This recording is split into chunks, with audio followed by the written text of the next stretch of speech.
You, as a free, beautiful, independent human being with inalienable rights, own yourself. As a result, you can do what you want with your own body and own the product of your labor.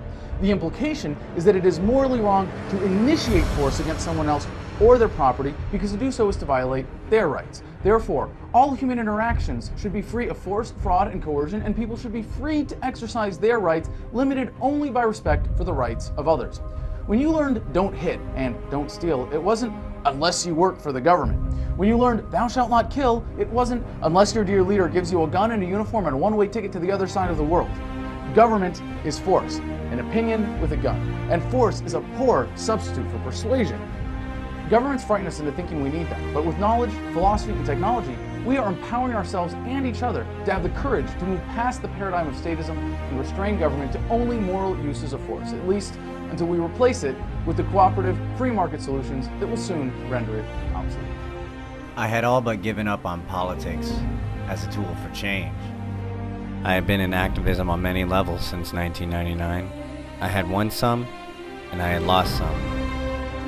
I tried influencing national politics, and I tried influencing the conversations taking place across America. It felt hopeless. I felt like I had started to grow apathetic. Then in 2007, I was watching a debate and I had seen a man with a message of real change. He was upset with the current climate and the direction that government had adopted. He was a minority of people who still believed that we, the people, held the power. I'm Ron Paul. I'm a congressman from Texas, serving in my 10th term. I am the champion of the Constitution. He was saying things that politicians haven't said in 100 years. If you were president, would you work to phase out the IRS? Immediately. He was saying things that we were already thinking. Just come home. We just marched in. Just come home. He wasn't just regurgitating talking points. He was educating us. Don't we remember that when you sacrifice liberty for security, you lose both? That's what's happening in this country today.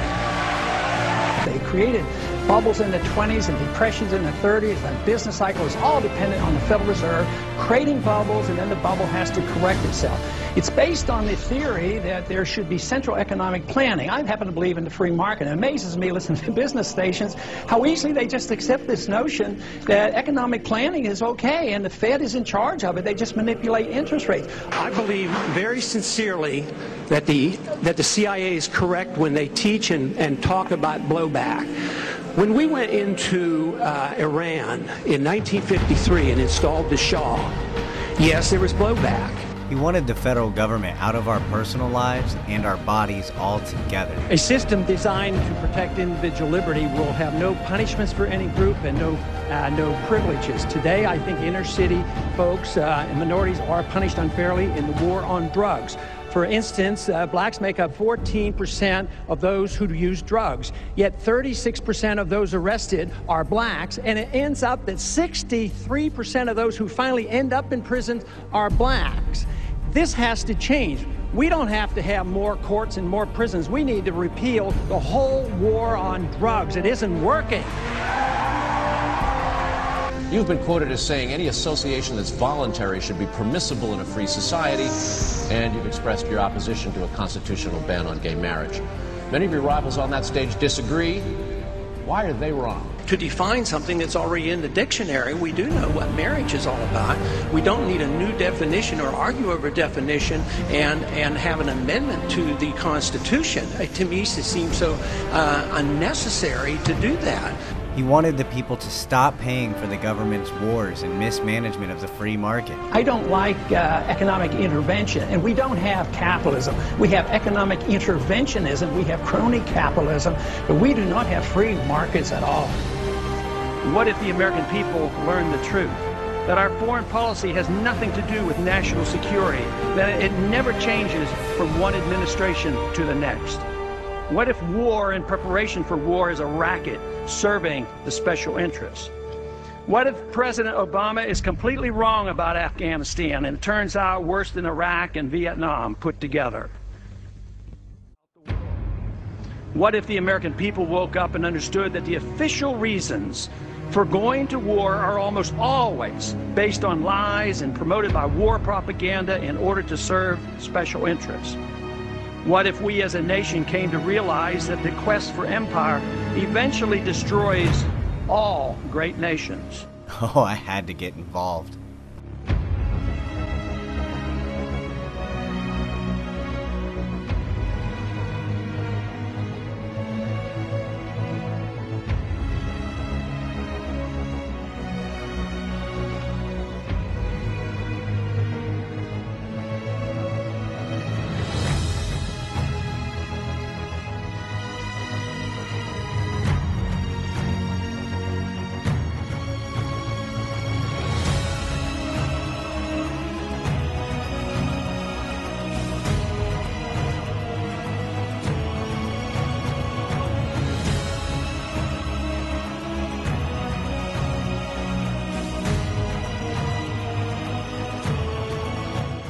In 2008, the message was heard by little.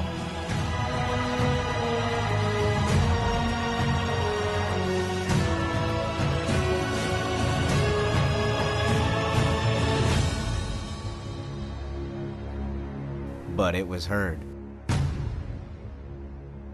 As individuals, we organized.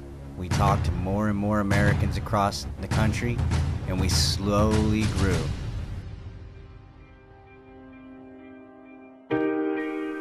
Individuals. My name is Helene Janan. It's your boy Chris. Hi everyone. Stefan Molyneux. Hi everyone. My name is Derek. My name is John. Jamison Brady. Lucas. It's John Dennis. I'm Ricky. Willie Will. My name is Trace Tonight. Hey, I'm Max. Hey. My name is Patrick Philpott. Tom Fluster. Karen. Alexandra. I'm Jamie. I'm Pop. My name is Brittany. Jeff Moon. I'm Jim Cat. Hi, I'm Dave. You couldn't label us. You couldn't lump us in a party. You couldn't call us rich or poor, left or right, or even extreme or moderate. You could only define us as lovers of freedom. Freedom from the government. Freedom from an unjust and corrupt war.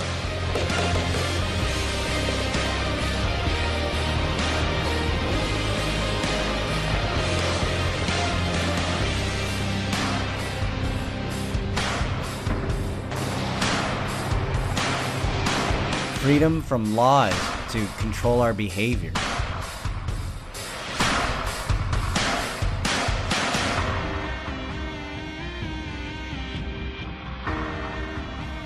Freedom from the innocent blood that is being carried out in our name and with our money.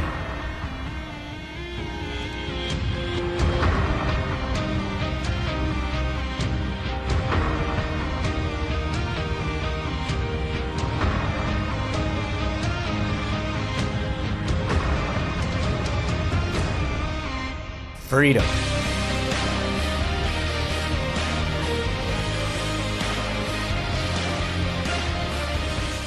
Then, in 2011, we went into action with the knowledge that we were fighting a well-oiled and well-funded machine.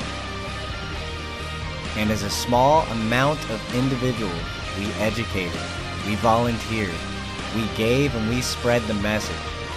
And then something I honestly didn't believe was going to happen. It started working. All voters, look at this, Ron Paul, 24%. The candidate Ron Paul drew a huge crowd despite driving rain. The campaign says over 4,000 people turned out to hear Ron Paul speak in Philly in the middle of a drenching downpour. Ron Paul wins the majority of delegates from Maine GOP, and Ron Paul nabs Nevada delegates from Romney. Now, the machine tried to ignore the message. Right now, live, right next to the bus behind us, Ron Paul is speaking, and 7 of the candidates are here today. We have live pictures of Ron Paul, but you know what? We're talking about Sarah Palin, we're talking about Rick Perry, the 2 people not in the race yet, Drew. And guess what, Paul? If you get video of Sarah Palin or get a soundbite from her, bring that back to us. You can hold the Ron Paul stuff. The machine tried to make fun of the messengers. His supporters raised the cash on November the 5th to commemorate Guy Fawkes. This guy was a British terrorist who tried to overthrow the government by blowing up Parliament and killing everybody in it. Paul's supporters called the donations, and I'm quoting, a money bomb. It's really not the way I would go, tying my movement in with a historical terrorist attack. It wasn't working. The message spread. Democrats, Republicans, liberals, and conservatives, they all joined the movement. The message grew too loud, and eventually, people had to take notice.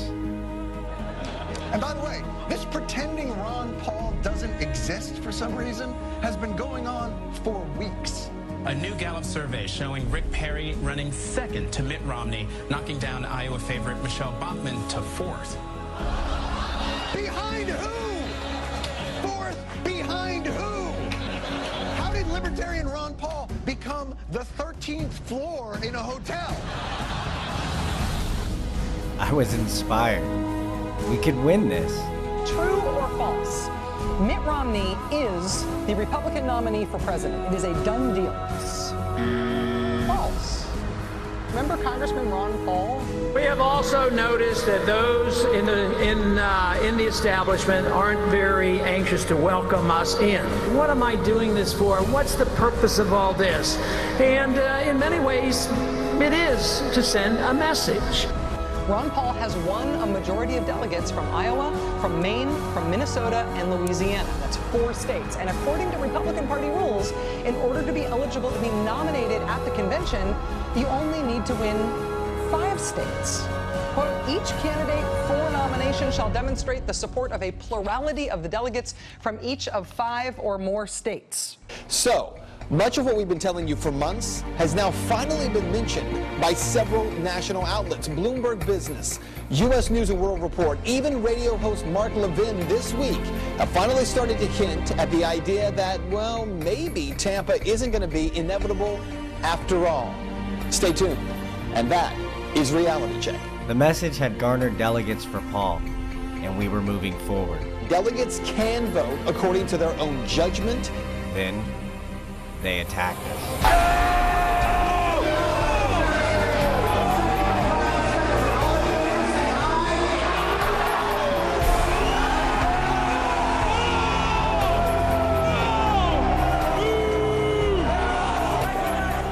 The machine said they didn't want us.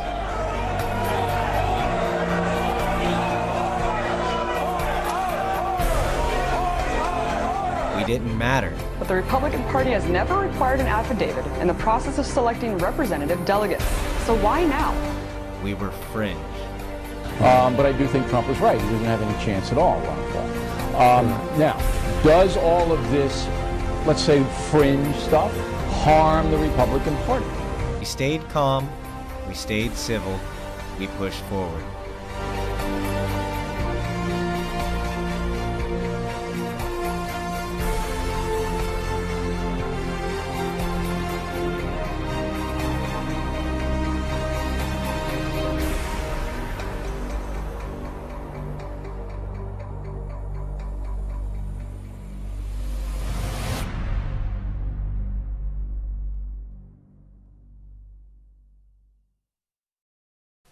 We warned the machine that no one would beat Obama without our support.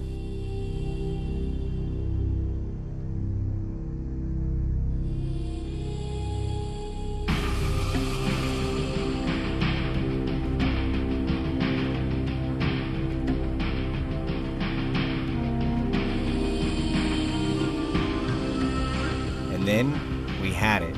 We got the states we needed and we were heading towards a brokered convention. The message of liberty was going mainstream. Ron Paul is in the red there. 11 states have gone to him. Romney is in the blue, and then, of course, Santorum and Gingrich.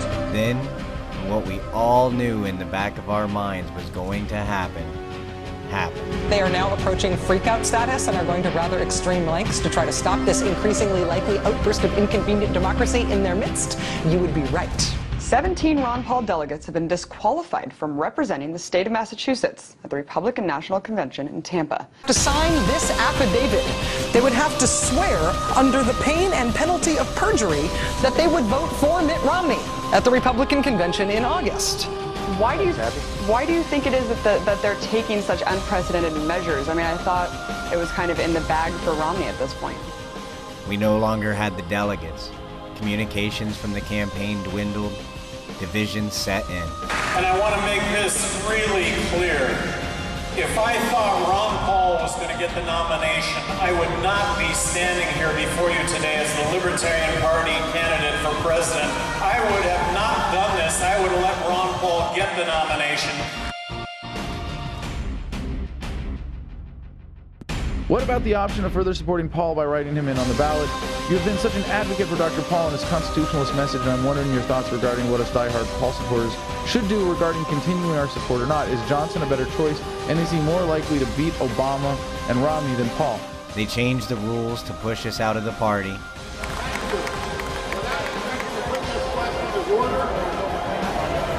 question is on the adoption resolution. All those in favor signify by saying aye.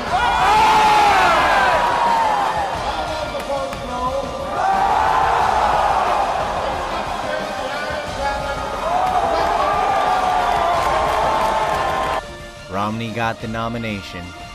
We had lost. Mitt Romney has spent the best part of 6 years on the campaign trail. Now, the Republican nomination is his. The end. Wait, we did tell the machine that it wouldn't win without our support, but they started asking us to do so.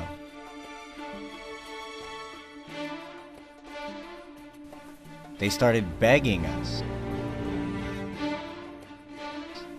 They got angry. Then, the election. It was close. Well, not really.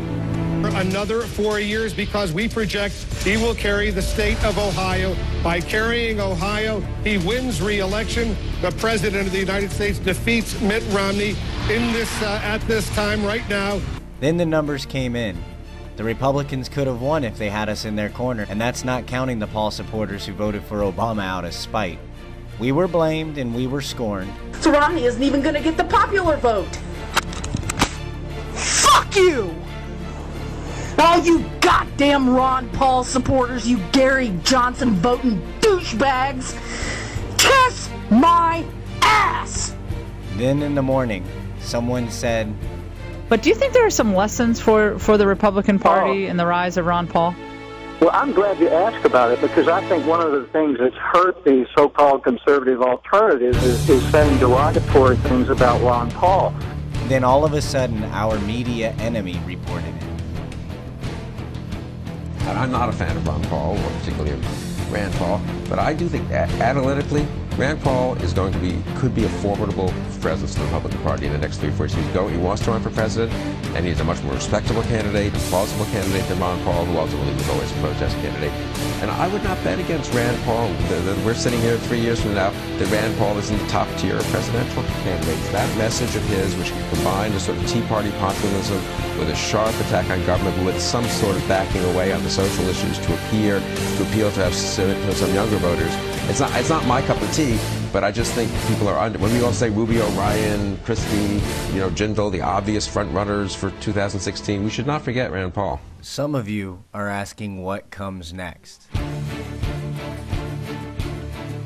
And how can you ask that?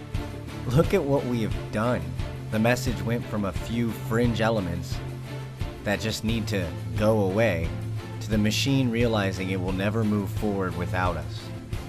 States took laws back into their own hands, and now a real conversation is taking place nationally about freedom and liberty. What comes next?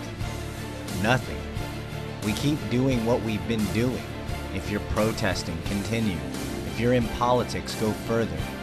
If you are educating and running groups, invite more Republicans and Democrats into your fold. If you are finding creative ways to protest like alternative currency or Linux-based rooted phones, web shows, or YouTube channels, just keep going.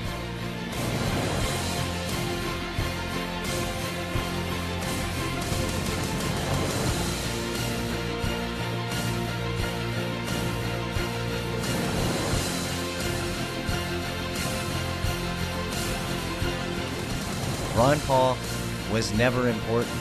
It was his message. We won. The message is being heard, and it's changing the ideology in America. Thank you. Thank you so much, Dr. Paul, and everyone who was involved. Thank you so much. We are not done.